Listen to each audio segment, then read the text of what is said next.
Buenas tardes, bienvenidos un sábado más al Cineforum La Claqueta. Estamos con nuestro ciclo de críticos y programadores, el ciclo Estado Crítico, que es su antepenúltima sesión. Como sabéis, los viernes seguimos con el ciclo de Roger Corman, que empezó ayer. El viernes que viene también va a haber sesión doble a las 7. Os recomiendo que vengáis a ver las películas de Roger Corman sobre relatos de Edgar Allan Poe, presentados por Menda. Y nada, sin más, pues pasamos a presentar al invitado de hoy, que es lo que es la casualidad, porque en este Cineforum ha venido todo tipo de invitados, desde que conocía por muchas vías. Por ejemplo, recuerdo ahora el caso de uno que era el padre de un alumno mío de infantil, que tiene la casualidad que era un experto en sonido de cine.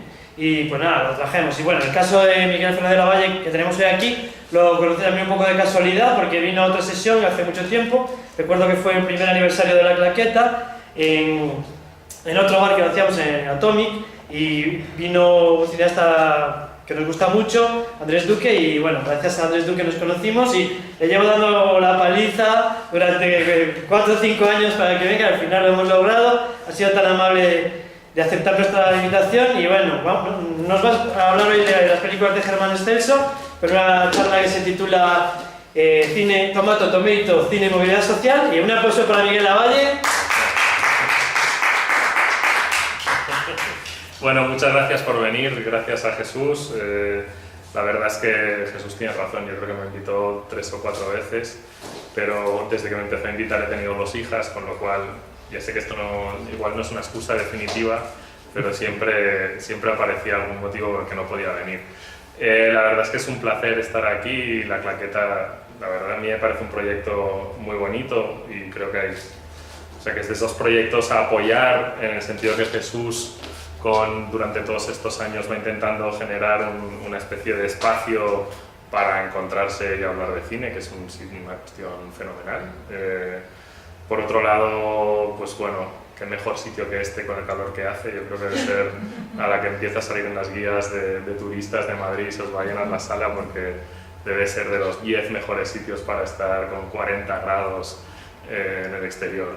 Voy a explicar un poquito 2 cositas sobre la sesión y por qué la elegí y por qué elegí las películas de Germán, y luego veremos una película que dura 45 minutos y mi plan luego era hablar con vosotros, más que yo dar una charla así como académica o catedrática o como penséis eso. Y luego, en todo caso, si hay tiempo y ganas, pues podríamos ver uno de los cortos también que he traído. Básicamente, cuando me llamó Jesús, es siempre una situación un tanto, a mi juicio, no sé, contradictoria, ¿no? Como muy bonita venir aquí a ver a gente y que te inviten y poner las películas que quieres y tener una pantalla para ti y todo eso. Pero por otro lado también te sientes un poco, no sé, una especie de narciso, ¿no? Es decir, ahora yo aquí ya. Y entonces pensé sobre qué películas podía pasar de los últimos años que a mí realmente, películas que me hubieran dejado huella. Y en ese sentido yo soy profesor de comunicación audiovisual en la Carlos III, investigo sobre todo cuestiones que tienen que ver con documental y con cine experimental. Y durante una época, que supongo que eso también me trae a una sesión entre comillas de críticos, fui uno de los programadores o miembros del comité de selección de un festival de documental que se hace en Pamplona, que se llama Punto de Vista. Eso fue de 2009 a 2013 más o menos, y como todo festival pues tienes un proceso de selección, que en ese caso nos llegaban unas 800 películas, ¿no? De todo el mundo. Entre las películas hay gente pues más o menos consolidada dentro del mundo del documental, hay muchas cosas que no cumplen más o menos con la política editorial o con las líneas que intenta trabajar el festival, y luego está un tercer caso, diría yo, que son como las perlas o las cosas que de repente desconoces, no sabes muy bien cómo llegan ahí, y son películas que te dejan así como absolutamente trasbalsado, ¿no? Una de esas películas es la que vamos a ver hoy, que es El Modelo.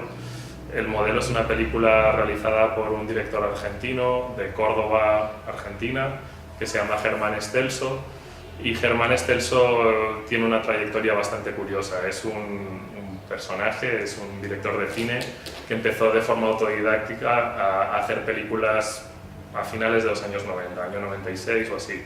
Películas que prácticamente eran caseras porque no se las enseñaba a nadie. Y pasaron 15 años hasta que de repente empezó, una vez Germán se instaló en Barcelona en el año 2004, a enseñar estas películas a una serie de gente que estaba más o menos en circuitos culturales. Y esa gente empezó a programarlas. Y de repente esas películas se empezaron a ver y por esos azares de la vida el modelo Germán la envió al festival para el que yo trabajaba, que es este punto de vista. No os quiero contar mucho más.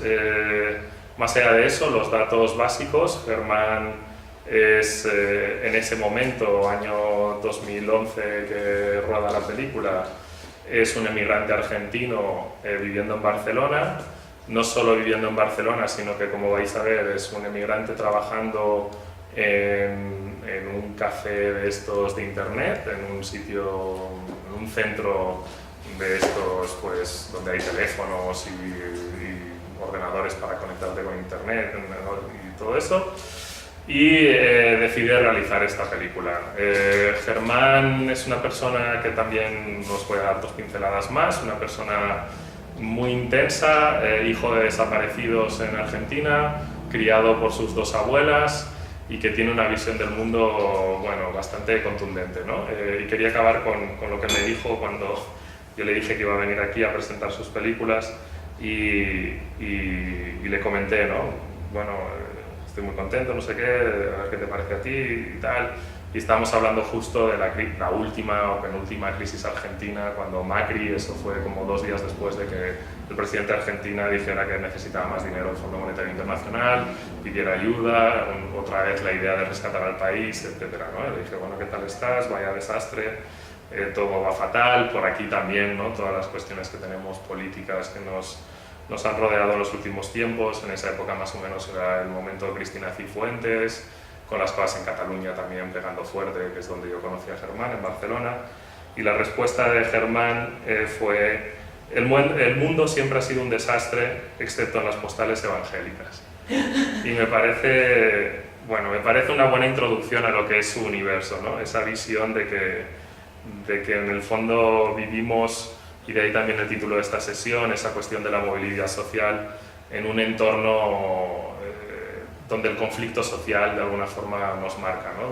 donde hay cuestiones que intentamos tapar o que intentamos también pensar desde otros sitios, y que está muy bien también hacerlo, ¿no? Pero desde luego las películas que vamos a ver hoy, que en principio van a ser esos 2 documentales, yo creo que están marcados por un lado por esa idea de movilidad social, es decir, de personajes que podríamos denominar absolutamente secundarios o tapados en un relato oficial, cinematográfico incluso, de lo que es la España de nuestro tiempo, es decir, gente pues, que vive o malvive en nuestro mundo. Y por otro lado, con esa visión también prácticamente agresiva o violenta del director, de Germán Stelzo, sobre lo que son a veces las relaciones sociales, las relaciones humanas y la sociedad, ¿no? Esa especie de interacción donde siempre hay una serie de negociaciones que no siempre son del todo amables. Y con estas palabras no os quiero decir mucho más. Vamos a ver el modelo, ya os digo, dura unos 45 minutos y luego podemos hablar un rato y si hay tiempo y ganas, pues vemos otras películas de Germán y ya está. Muchas gracias.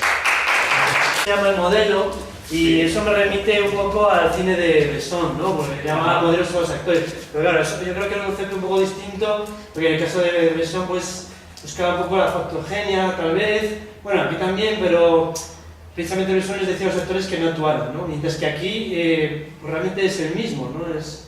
Sí, claro. A mí yo creo que básicamente 2 motivos que creo que son interesantes de la película. Uno, evidentemente, es el paisaje social que abre, ¿no? Que tiene que ver con pues eso, un espacio muy concreto, en un momento también muy específico en España, pues eso, 2011-2012, y una figura, ¿no? Ese personaje, esa especie, bueno, ese modelo que evidentemente es un juego irónico con la palabra, ¿no? Es decir, modelo de qué, para quién, en qué sociedad o por qué podemos pensar en que algo es un modelo de algo, con esa imagen final en la que acaba con la proyección de Leonardo da Vinci encima de este cuerpo deforme, ¿no? Que a la vez está siendo utilizada simbólicamente por la Unión Europea para generar una serie de discursos, ideas, símbolos alrededor de una cierta armonía que evidentemente la película socava, ¿no? Y la otra cuestión que tiene que ver con las cuestiones formales cinematográficas, ¿no? No creo que de Bresson, sino más de las discusiones, no sé si de siempre, pero desde luego de un tiempo a esta parte muy presentes en lo que es, yo diría que no solo el documental, sino la imagen de lo real, por decirlo de alguna manera, ¿no? Es decir, de qué forma nos relacionamos con el mundo que nos rodea y utilizamos en este caso pues toda una serie de estrategias o de trucos, ¿no? Que están puestos encima, ¿no? De la mesa, que están siendo visibilizadas por Germán y no las está escondiendo, ¿no? Y que generan, no sé qué os habrá parecido, luego me gustaría saber vuestras opiniones más que la mía, debates, ¿no? Sobre la ética del realizador, sobre la relación del documentalista con su personaje, sobre la forma evidentemente de abordar ese personaje, sobre las cuestiones estéticas. Yo creo que hay por momentos, ¿no? Una utilización de la cámara muy consciente para generar unas imágenes deformes o para acentuar esa deformidad y un cierto feísmo, ¿no? La utilización de un vídeo muy rugoso, muy duro de ver a veces, ¿no? No es una imagen nítida, es bastante agresiva. El sonido también muchas veces está poco tratado, ¿no? No sé, yo creo que esas cuestiones tienen que ver con toda una serie de debates que a mí me parece fundamentales o muy interesantes para plantear en un entorno pues como este y de audiovisual contemporáneo. Y da la sensación como que aquí Celso lleva a su fin el sueño, la utopía esta de la nueva ola, que era la cámara estilo, la cámara como lápiz, ¿no? Una especie de diario filmado, pero llevándolo hasta las extremas consecuencias, que parece que solo se puede hacer con una cámara digital, porque por mucho que utilizaran una cámara de 16 milímetros más pequeña y tal, tampoco se puede hacer algo tan de diario como es esto, ¿no? Que es muy sí, claro, la cámara hay momentos, ya lo habéis visto, ¿no? Que está escondida. Bueno, o sea, hay personajes o gente que pasa adelante que le dice, oye, me estás grabando, ¿no? Y esta cuestión también de la intimidad, o tú mismo me has preguntado si la gente que pasaba por la calle sabía que le estaban grabando, ¿no? Evidentemente muchas veces no. Entonces, ¿qué pasa con eso cuando evidentemente tienes cámaras que te permiten hacerlo, ¿no? Que es ese anonimato, por otro lado, de un director, que creo que también eso es interesante, o a mí me interesa mucho la película, ¿no? No voy a decir que Germán fuera un muerto de hambre en ese momento, pero desde luego rompe con cierto romanticismo del director de cine, ¿no? De forma abismal. Es decir, es un tío que está trabajando en un cibercafé, en un locutorio, que ha llegado a Barcelona con ciertas aspiraciones, como por otro lado tanta gente, y de repente está haciendo esta película donde además esta persona disminuida, discapacitada psíquica, incluso verbalmente le recuerda su posición de mierda, ¿no? E incluso esa cuestión de reflexionar respecto a una idea social de qué es el cine, qué es esta mierda de película, qué son esta mierda de preguntas que me haces, ¿no? O sea, con respecto a ciertos parámetros que se puede suponer, creo que sería el cine, no sé, comercial, aceptado, hegemónico, como le quieras llamar.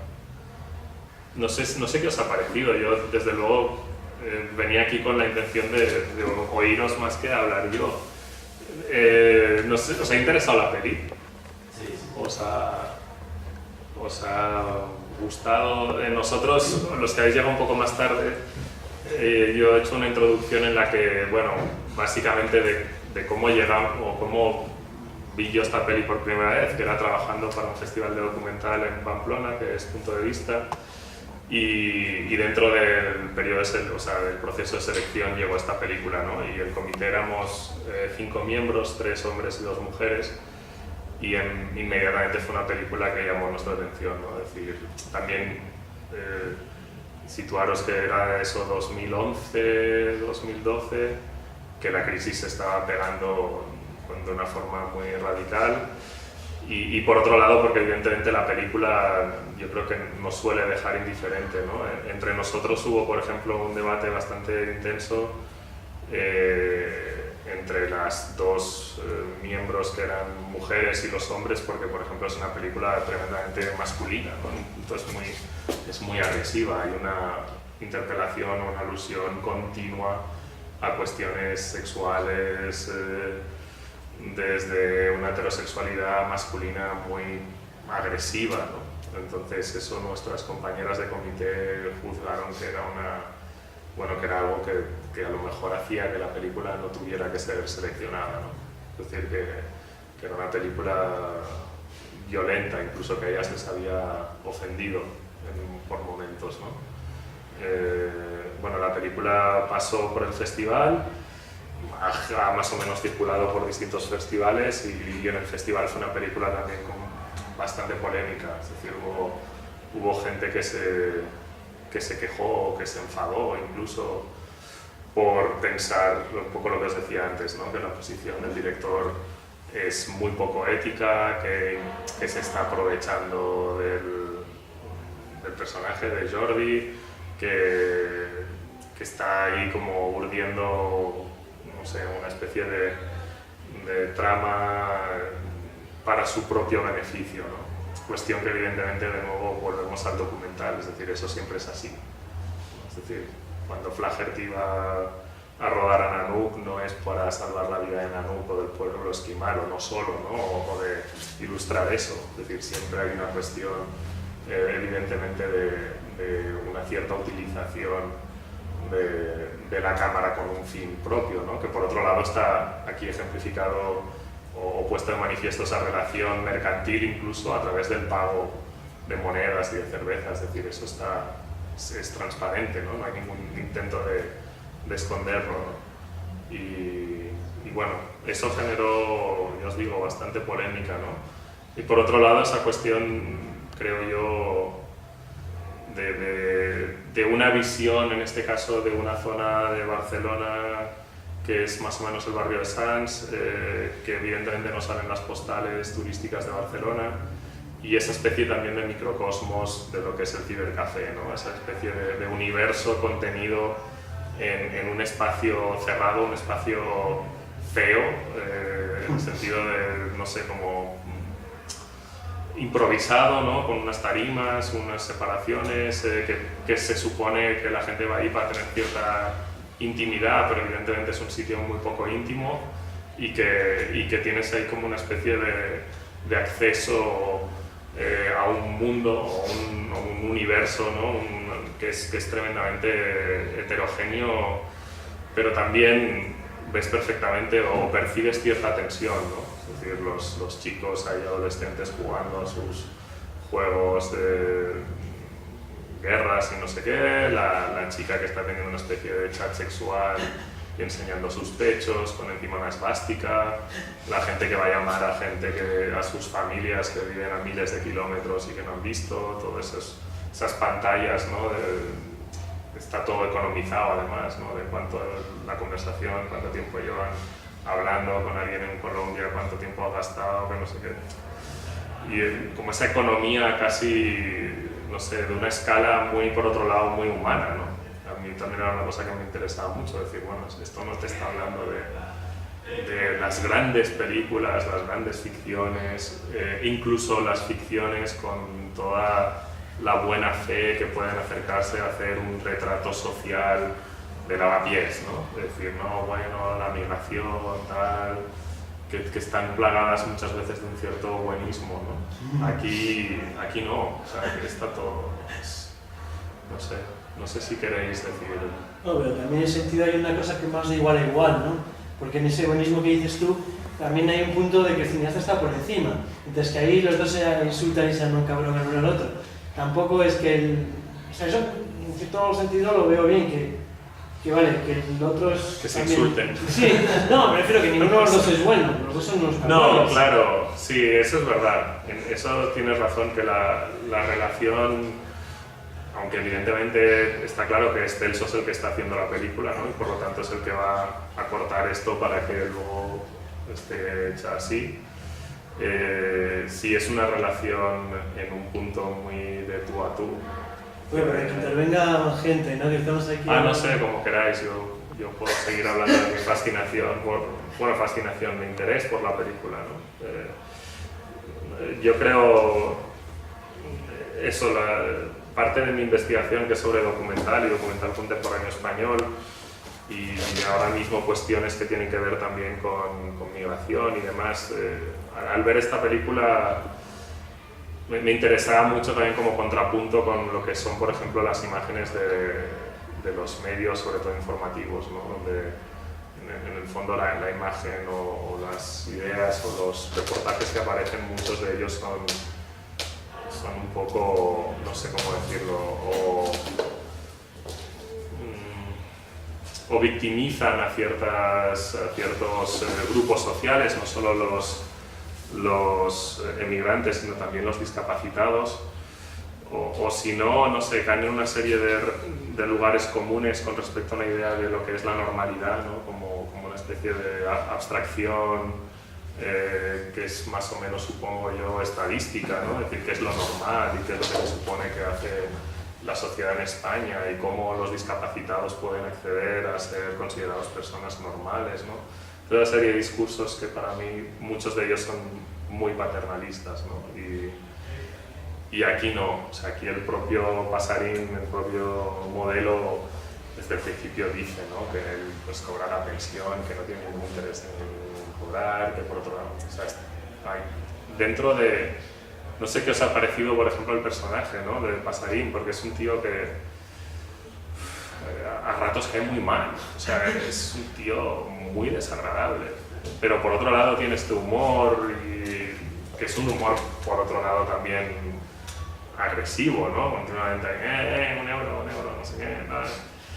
Y es, no sé, me interesa esa complejidad que tiene la película de decir, bueno, esto no es tan fácil como, ¿no? Venga, va, tú te quieres integrar en esta serie de gente que realmente no son como la normalidad y no hay problemas y tal, sino que al revés, es decir, hay como unas placas tectónicas que continuamente se están moviendo y no es tan sencillo hacer esa especie de línea recta entre una situación de esta persona y el resto, ¿no? Y bueno, continuamente evidentemente van saliendo cosas, pues eso, desde la religión hasta la visión que tiene sobre los emigrantes, que por otro lado es absolutamente racista, ¿no? Y es, no sé, una película muy conflictiva, pero no sé, alguna voz en el público o alguna idea de que, o sea, yo ya sé que eso es una película que tienes que... Por eso también yo quería hacer una sesión no muy larga, o sea, luego tengo otro corto de Germán, pero no son películas que creo que puedas ver 2 horas y pico. Bueno, puedes verlas cuando sería solo el largometraje así, ¿no? Pero no sé. Y lo que pasa es que está siempre conectado con esa cuestión social, ¿no? Es decir, no es un instinto primario de alguien que se va al campo y dice yo voy a saltar aquí, voy a dejar mis instintos libres y tal, ¿no? No, los instintos en lo urbano, pero no dejan de ser los instintos. Tú puedes enfocar los instintos desde lo urbano, puedes enfocar los instintos desde lo rural, los santos inocentes. A lo mejor se me ocurre que no la he visto entera, he visto algunos trozos. Sí. Pero... Sí, bueno, pero es eso, ¿no? Que siempre está ese anexo social, ¿no? O sea, siempre hay una cuestión y jurídica incluso, el tío tiene una discapacidad, luego cobra, pero se la controla al hermano le da X dinero para X cosas concretas, entonces él se tiene que buscar la vida por otro lado. Es decir, incluso hay puntos ciegos del documental, ¿no? O zonas oscuras que no aborda porque no es lo que quiere abordar, pero que para mí son inquietantes y son desde luego muy violentas. ¿Qué hace el hermano? Pero claro, ¿qué haces tú si eres el hermano de Jordi? ¿No? Es que es tela, ¿no? Entonces no puedes hacer nada. Bueno, no sé, sí, claro. Bueno, pero... Si ya tiene dinero y sale a por dinero. Él tiene dinero y sale a por dinero porque yo creo que es su forma de relacionarse con los demás. Desde luego. De pasar el día, de ser persona. Sí, sí. Parece que él lo disfruta. Sí, está sociabilizando con el entorno a través de su discapacidad, bueno, a causa de su discapacidad. Pero hay una crueldad de Herrmann. La última escena, que es un Leonardo, que es bueno, un clásico, un tópico, una maravilla de dibujo, y poner a este tío en pelota deforme, hay una maldad. Bueno, hay una intención, desde luego, no sé si es... Bueno, hay una maldad, pero ¿con respecto a quién? ¿O a qué? O sea, ¿no? O sea, ¿qué está activando eso? ¿O para quién? ¿O para qué va dirigido? Okay, es una burla. Yo no creo que sea una maldad para con el modelo. Es una burla del ideal renacentista. Claro. ¿Sí? Y que en general el ser humano se parece más a Herrmann que al modelo. Más a Jordi, no, yo creo que esta idea parece claro. más a Jordi que al dibujo de Leonardo. Entonces, hay un feísmo tremendo en este documento. Sí, ¿no? sí, absoluto. Y es deprimente, hay que decir la verdad. A mí me ha deprimido ver este mundo infrahumano. Claro. Bueno, yo creo que lo que dices abre, y ahí lo has dicho antes, ¿no? Una idea muy interesante que no sé, o sea, era una de mis ideas cuando pensé en la película y luego reconozco que hoy cuando venía hacia aquí me estaba arrepintiendo. Digo, igual tenía que haber pasado una comedia musical o algo de otro tipo, ¿no? Pero que en el fondo es la típica pregunta de qué es lo que el cine puede o tiene o debe hacer, ¿no? Y hasta dónde tiene que caer bailando bajo la lluvia. Claro, hasta dónde tiene que ser algo placentero, bonito, estéticamente, según una serie de cánones, o hasta qué punto puede ser algo desagradable, ¿no? En cuanto a lo que decía ella, pues también es que Jordi dice que el hermano solo le da 2 euros y 5 puros al día. O sea, que claro, no sabemos si es verdad, puede ser mentira. Puede ser pero no es que él tenga dinero, y no, es que él no tiene dinero, se lo queda a su hermano. Se lo gestiona el hermano, porque es el tutor. Sí, claro, pero eso, ¿no? Esa es la figura del tutor jurídico, ¿no? Claro, pero ¿y qué hace el hermano con eso? Eso No lo sabemos. Pues supongo que pagar el alquiler o la comida o parte de lo que sea. No lo sé. Pero sí, claro, en el fondo, por eso a mí me interesaba esta película, es decir, bueno, es otra cosa, ¿no? Y este trabajo dentro del documental contemporáneo me parece que es fructífera, es decir, que nos obliga a plantearnos otro tipo de relaciones o de situaciones con el audiovisual. Porque si todo es... que tampoco digo que esté mal, no es que yo sea, ¿no? Es que el cine no puede ser entretenimiento para nada, ¿no? Creo que la película también es entretenida. Es decir, hablando de valores, incluso si tiene sus El cine procesos. es reflexión, conocimiento. En este caso, conoces un mundo que apenas ves. Es un mundo escondido. O que tú no entras en este mundo. Bueno, en general es un mundo tapado, ¿no? Sí, tapado. No es lo que sale cuando tú conectas Netflix, ¿no? O la 1 y las series que lo están haciendo. Y incluso cuando se hace eso desde otros puntos de vista, es decir, es uno de los grandes poderes, y creo yo, del documental, ¿no? Llegar a sitios que es eso que le está diciendo, es que tú eres un muerto de hambre, que has sentido trabajando en un locutorio, ganando muy poca pasta y haciendo su proyectito, que evidentemente no aspira a que esté en la 1 en prime time o en Netflix, ¿no? Porque eso no va a pasar, ya lo sabemos, vamos a tener Strange Things. ¿Y qué es eso? ¿No? Es una tentativa valiente. Eso es claro, es un tipo de cine muy personal. El cineasta, el documentalista es muy valiente, eso lo ves. Sí. Únicamente la relación Y además, ¿te ha explicado cómo él escogió o él lo buscó o el otro vino él? No, él, o sea, eso es Pasarín yendo al locutorio y de repente decir, voy a empezar a grabarlo. Y llegar a un punto que dices, bueno, pues aquí tengo algo, ¿no? Y seguir hasta que, bueno, pues eso, ¿no? Más o menos una cuestión de proceso, con esas entrevistas luego donde, pues en el piso, sí es todo muy casero, ¿no? Con ese foco con esa iluminación tan marcada que le deja la mitad de la cara y el cuerpo a oscuras, y a partir de ahí tirar del hilo y buscar situaciones pues con lo del euro y acercarse a este personaje, ¿no? Es el típico documental de personaje que funciona, ¿no? Es decir, al final yo creo que parte de estos documentales, y hay una línea, una tradición brutal, ¿no? Depende mucho de ese interés que tiene el personaje en sí, de decir, ostras, aquí he tocado algo que... Porque Jordi, si lo pensamos incluso, ¿no? Si adoptáramos una postura un poco tramposa, pero de dramaturgo, ¿no? Es un personaje muy bueno.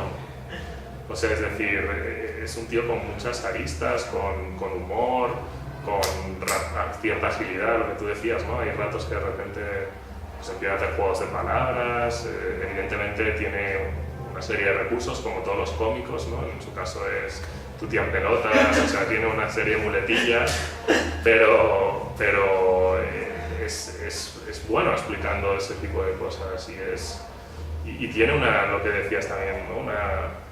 Una reflexividad sobre su condición, o sea, que se la ha pensado, esa es otra, ¿no? O sea, el paternalismo sobre las discapacidades nos lleva a pensar en que esas personas son como, no, bueno, los pobres, ¿no? Los síndromes de Down, los no sé cuántos, ¿no? Es que claro, ellos también, pobrecitos, pueden tener relaciones o esas preguntas, o sea, no sé, igual no hace falta que tú te pongas pensando en lo que ellos quieren o quieren dejar de hacer, ¿no?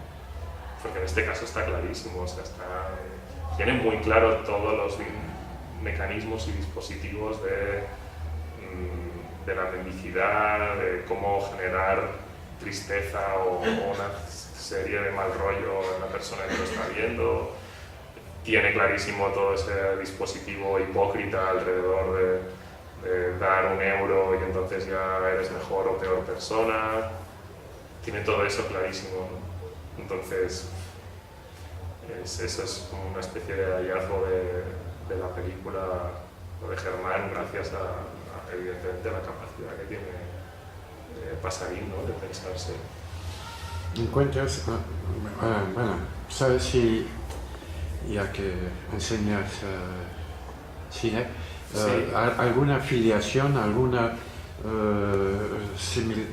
analogía con otras películas, que decir, este documental es único o hay más de este tipo? No, nosotros, digo eso, en el contexto de la selección, una referencia que nos vino a la cabeza muy rápido fue el trabajo de Luis Ospina y de Carlos Maiolo, sobre todo alrededor del concepto de pornomiseria que empiezan a manejar ellos en Cali, en Colombia, a finales de los años 60 y durante los 70, para hablar precisamente o trabajar sobre una serie de documentales y en concreto Agarrando Pueblo, que no sé si la habéis visto, pero habría sido lo hemos visto en este cine.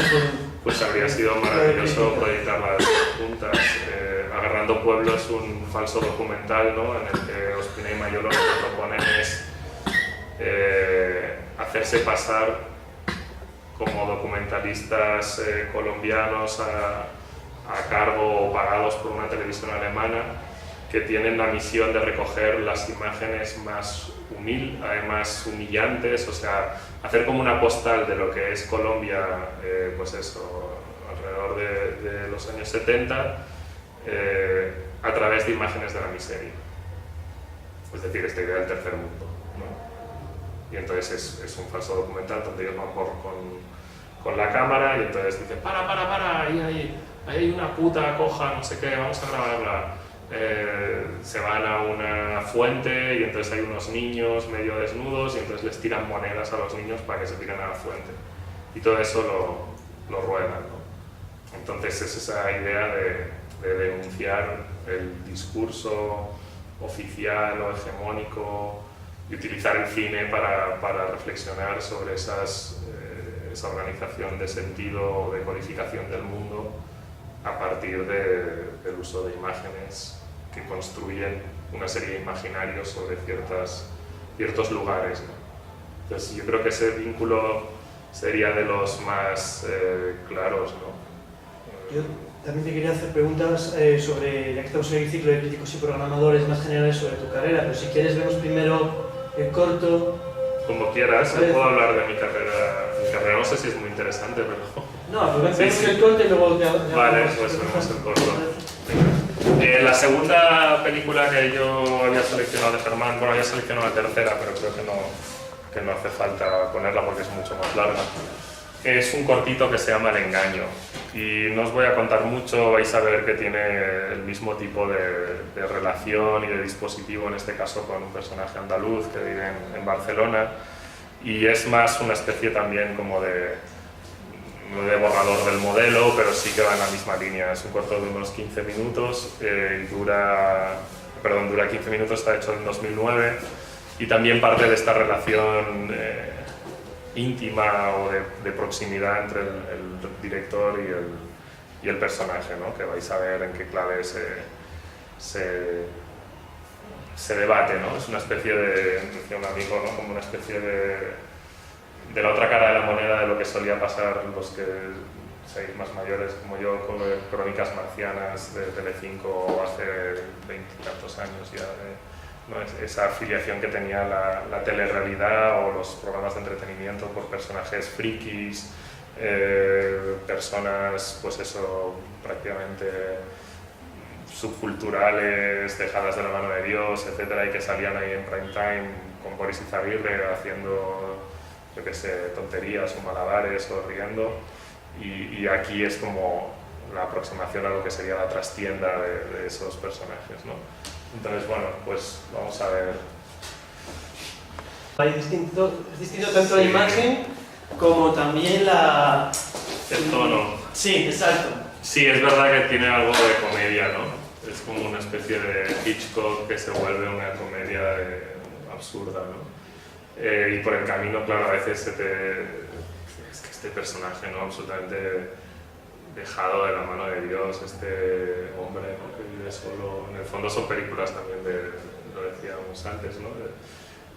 Que todas empiezan porque la gente queremos hablar con otra gente, ¿no? Y alguien con esa soledad, a mí el plano del tío yendo en metro, absolutamente, ¿no? Ahí, bueno, un pobre hombre, como te cruzas o como somos en el fondo todos, ¿no? Pero que tiene detrás a esos turistas asiáticos y tal, y como todo ese decorado alrededor, y él, bueno, pues que vive ahí con sus historias, ¿no? Y sus movidas y su plan de matar a esta mujer, ¿no? Y también es curioso porque las dos empiezan en media res, o sea, sí. Parece como que hay algo antes y vemos a partir de como podía haber cortado en cualquier momento, ¿no? Sí, yo creo que a mí me gusta eso, no tiene un interés muy grande por quererte contar toda la historia y quién es este Juan y construir esa especie de narrativa melodramática, ¿no? Y no de sus padres, eso, ¿no? Como rellenar toda la información, sino estás aquí y tendrás que pensar cómo ha llegado ahí o no, y qué pasa o no, y si la habrá quemado o no la habrá quemado, o qué pasa por el camino, ¿no? Germán está en Córdoba, Argentina, o sea que no ha ido a la cárcel, que yo sepa, así que todo bien por ahí. Pero sí, funciona, o a mí me funciona como una especie de entremés así cómico, ¿no? También sobre ese otro lado de otra cara de la moneda, eso de personajes que de repente, bueno, te los cruzas 1000 veces y ahí, a base de sentarte, de repente tiene una historia absolutamente loca, ¿no? Que parece ciencia ficción.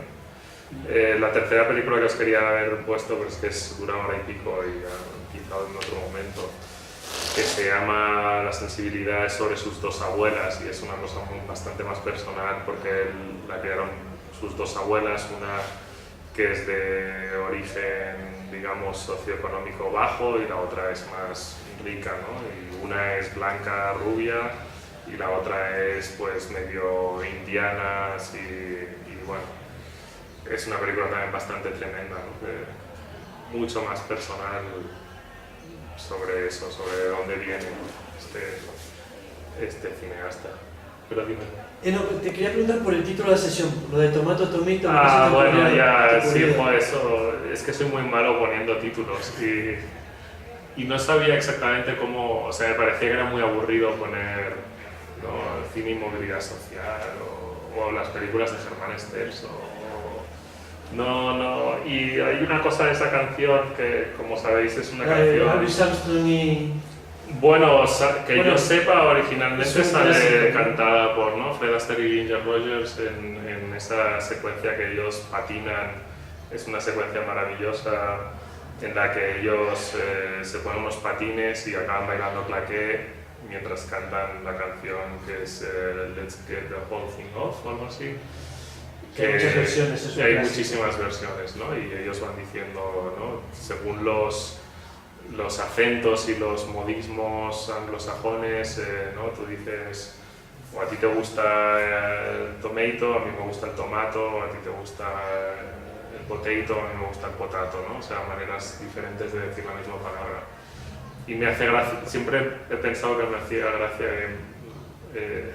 o que me gusta, ¿no?, eso de que una misma palabra la puedas decir de dos maneras distintas. Es algo muy, no sé si quieres, muy ingenuo por mi parte, pero me divierte esa cuestión me divierte cómo está solucionada en la canción, y me divierte que parte de lo que, evidentemente por muchos otros filtros, ¿no?, pero de lo que me remitían estas películas, de esa cuestión de, bueno, desde dónde miras, ¿no? O sea, desde qué perspectiva, o sea, que son películas que activan al espectador, ¿no? Y decir, bueno, yo digo esto, ¿no?, y es un esto que te va a coger por las solapas, y entonces tú, ¿cómo lo ves, no? Es incómoda, pero a la vez entretenida, pero a la vez divertida, pero a la vez me da muy mal rollo, a la vez me deprime y tal. Y bueno, pues está bien, ¿no? Entonces, bueno, básicamente era eso. Me hacía mucha gracia. Es como un chiste privado, muy cutre, pero... Pues ya hablando un poco más del tema que que tratamos en este ciclo, que es crítica de programación. Bueno, tú has dicho lo de que has programado para el Festival Punto de Vista, pero también para Dogma, ¿no? Porque de hecho te he visto... Presentaste una sesión de... Sí, presenté, por lo menos en alguna ocasión lo has hecho. Sí. Yo básicamente, claro, no sé, como me imagino todos los que estáis aquí, ¿no? Pues a mí me gustaba mucho el cine, o sea, es algo tan burdo y tan, o a lo mejor tan complejo como eso, ¿no? Y yo empecé estudiando Derecho. ¿De qué quieres la historia? Te lo voy a contar, Sí, perfecto. ¿no? Como en plan... sí, entonces yo hubo un momento que me cambié a Comunicación Audiovisual en Barcelona, la Autónoma, y ahí hice la carrera, y cuando acabé la carrera estuve trabajando un año y pico en rodaje, y en concreto, sobre todo en la película Fausto 5.0 de la Fura dels Baus, como meritorio primero de producción y luego de cámara, y fue un desastre absoluto, pero horrible, o sea, podría estar horas hablando de eso. Sí, o sea, la sensación absurda de entrar en la industria del cine español y decir, ¿qué es esto?, ¿no? O sea, yo estaba acabando, cuarto, y el primer día que llegué a la productora solo había trabajado 2 personas, la productora ejecutiva y una chica que llevaba la contabilidad, el teléfono, producción y todo, que era una exalumna de la Autónoma, y ya está. Y dije, bueno, no sé, ¿no? Y entonces ella me estuvo enseñando cómo llevar la contabilidad de la productora, que para mí era irreal. Decir, tío, yo tengo 20 años, no sé nada de programas de producción, no sé nada de contabilidad, pero ¿me vais a dejar a mí con esto? Bueno, y lo siguiente fue entrar en donde se reunían los de la Fura dels Baus, y tenían un plafón, un corcho, que tenían con los actores que estaban pensando para los distintos personajes. Bueno, básicamente Fausto, Mefisto, y entonces no te sé decir cuál, pero yo diría que uno era sea, lo voy a decir así, ¿no? Fausto era Viggo Mortensen y Mephisto era Sean Penn. O sea, había como, en ese momento yo dije que hay algo muy raro, ¿no? No puede ser que me estén metiendo un becario llevando la contabilidad de algo en lo que va a estar Sean Penn y Viggo Mortensen. Mientras yo acabo de comprar el fotogramas o algo así, Viggo Mortensen está rodando El Señor de los Anillos en Nueva Zelanda. Entonces decía, ¿qué está pasando? O sea, no, esto no puede pasar, tío. Si Viggo Mortensen debe estar cobrando millones y millones de dólares y entonces, bueno, a partir de ahí ya fue, claro, evidentemente de ahí pues Viggo Mortensen estaba rodando un proyecto que era monumental en ese momento, El Señor de los Anillos, y Sean Penn, la gente dijo que le había gustado el guión que estaba escrito por Fernando León de Aranoa, con el cual tuvieron unas broncas monumentales porque Fernando León, pues bueno, tiene esa escritura simbólica, metafórica, no sé qué, que los otros no querían algo más visceral. Y entonces le pasaron el guión al representante de Sean Penn y Sean Penn dijo que estaba dispuesto a rebajar su caché, pero que no sé si era, yo qué sé, 4 o 5 millones de dólares. Que era todo, o sea, era el triple de lo que habían presupuestado ellos la película entera, ¿no? Era una cosa, entonces todo era una locura. Entonces, de repente al día siguiente llegaban y decían, bueno, hemos decidido que Sean Penn no podemos pagarle. Y hemos visto un actor catalán que está muy de moda ahora y que está saliendo en sitios y ha hecho alguna película en Francia. Y entonces me preguntaban a mí, me dice, ¿tú conoces un tal Sergi López? Y digo, hombre, sí, ¿no? Está ahí, yo qué sé, pues es en el momento ahora que habían estrenado Ataque Verbal de Miguel Alvaradejo, que la estaban pasando en un cine muy cerca de la productora. Entonces digo, bueno, pues sí, pues ir a verlo. Y ellos no tenían ni idea de quién era ese. Sería un desconocimiento monumental de lo que era la industria del cine español. Y eso fue solo el principio. Y a partir de ahí podía estar una hora más hablando de qué pasó, que eran todo locuras, ¿no? Desde que estén a punto de cortarte la luz a que te quiten, sí, en fin, una locura. Y de ahí pasé a ser becario de investigación y ahí desarrollé la carrera académica. Y paralelamente empecé a programar alguna cosa en el CCB en Barcelona, en el Cultura Contemporánea, sobre todo de cine experimental y documental, que es lo que me ha llevado por este camino, que es siempre pensar en la posibilidad de proyectar pelis o que su circuito pasa más por estas salas que evidentemente por las salas de la Gran Vía o por los centros comerciales, ¿no? O sea, películas que son poco vistas, que yo creo que vale la pena verlas y que generan otro tipo de relación con el cine. Precisamente eso te iba a preguntar, ¿qué es para ti programación y qué películas te gusta programar? Pues es que yo nunca he enfocado, o sea, para mí siempre programar ha sido como una extensión de la vida universitaria y de la investigación. Es decir, yo fundamentalmente he programado cosas sobre las que previamente he investigado o en paralelo. Entonces son cosas que yo dedico tiempo leyendo, pensando, intentando incluirlas en las clases y tal, y no veo una separación muy grande de eso. Evidentemente tampoco soy tan tonto o naif como para pensar que una clase es lo mismo que una conferencia, que un congreso, que un festival. Evidentemente también los festivales a veces te piden cosas, ¿no? Y no solo en cuanto a temas, sino en cuanto a número de sesiones, presupuesto que hay para hacer eso.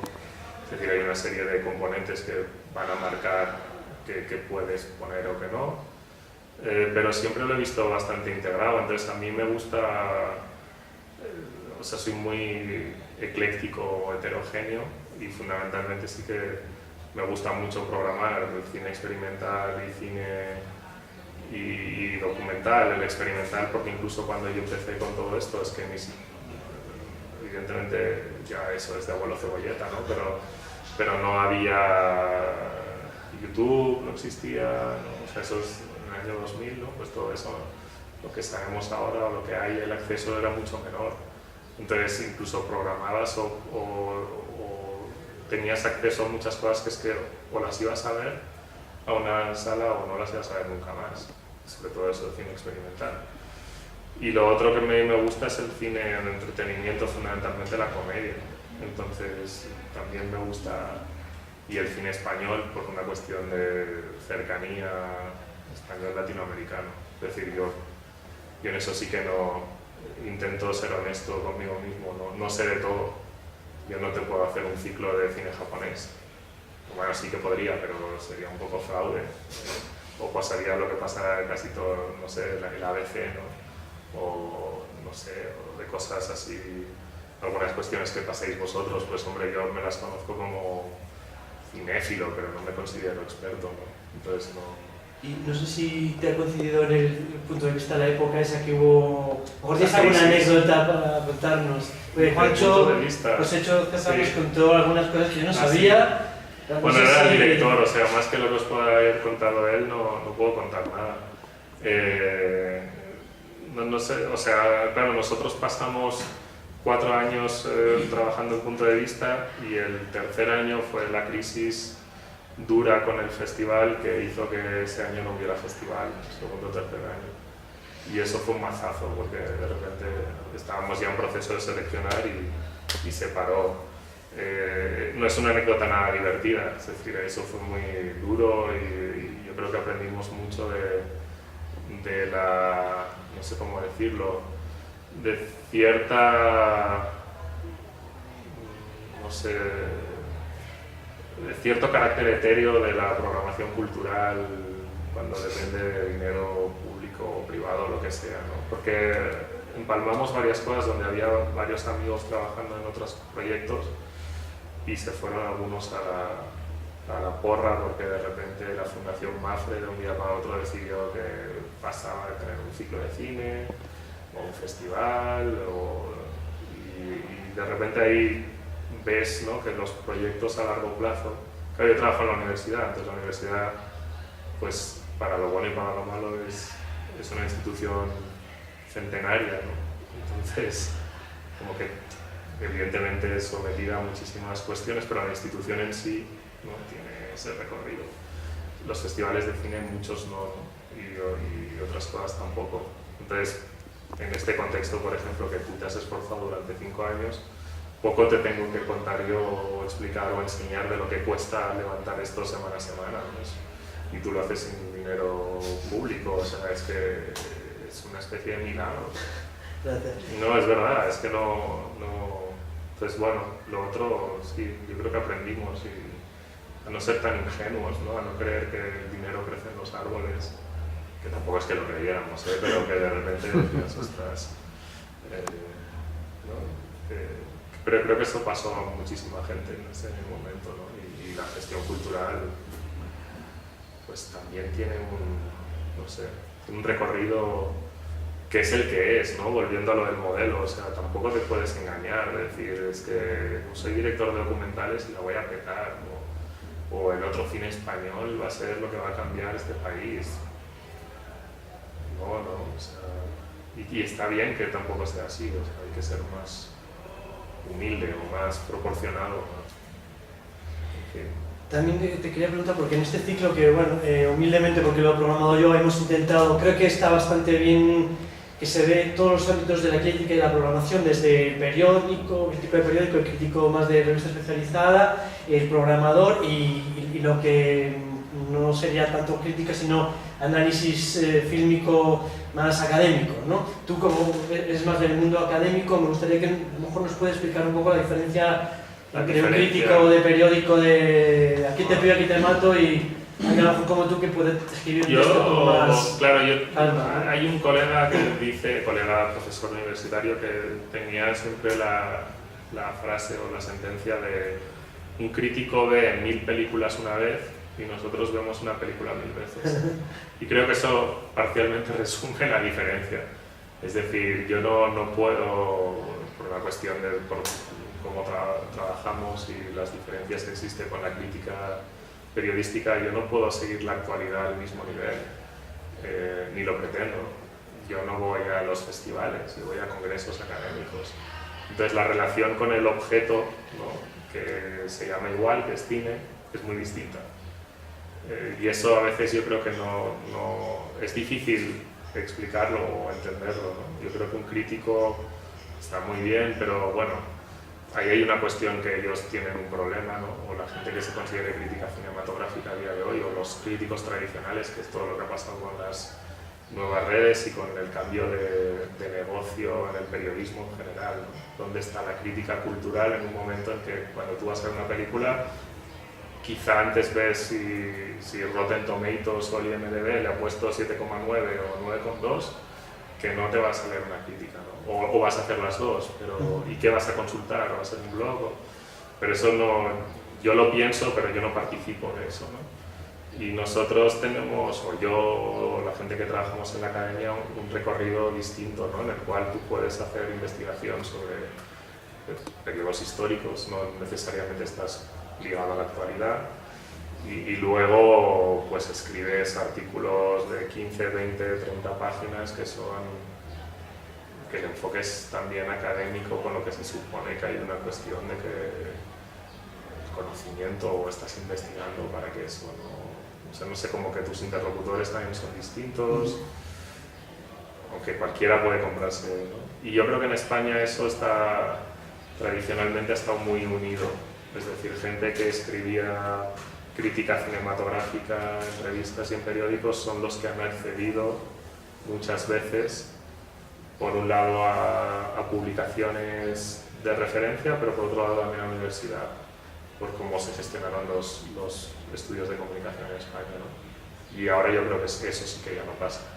Es decir, yo creo que tanto la universidad te exige tantísimo como el periodismo te exige tanto, que alguien que quiera tener una pata en los dos sitios en algún momento va a tener que decidir si quiere ser crítico, programador, no sé qué, con toda la inseguridad que eso genera, o va a apostar por una carrera académica con todo el esfuerzo a muy largo plazo y otro tipo de gratificación que no pasa por ver tu nombre cada semana no sé dónde o ser el programador de no sé qué y irte a festivales a tomar copas y a saludar a directores, porque yo soy, no sé, yo no soy nadie, ¿no?